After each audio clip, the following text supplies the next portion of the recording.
The first thing the woman did after being reborn was assassinate the current emperor. She then used a secret potion to peel off his face and attach it to a servant's face. In her previous life, the emperor had used her family to stabilize his throne, and after achieving his goal, he found an excuse to kill her entire family.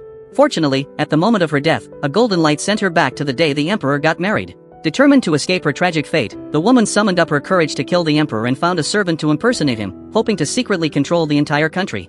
Little did she know, that servant was actually the emperor's twin brother.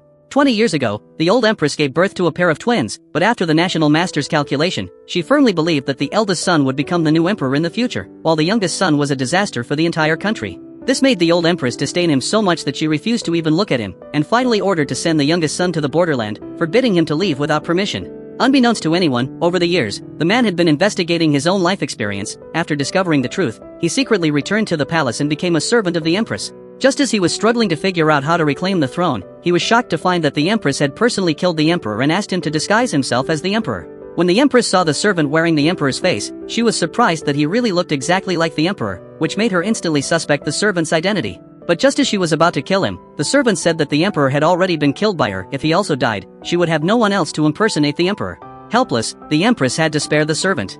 Unexpectedly, as soon as they walked out of the room, the eunuch who had always accompanied the emperor appeared in front of them. The empress knew well that he was very familiar with the emperor's behaviors, making her afraid that the servant would show his flaws.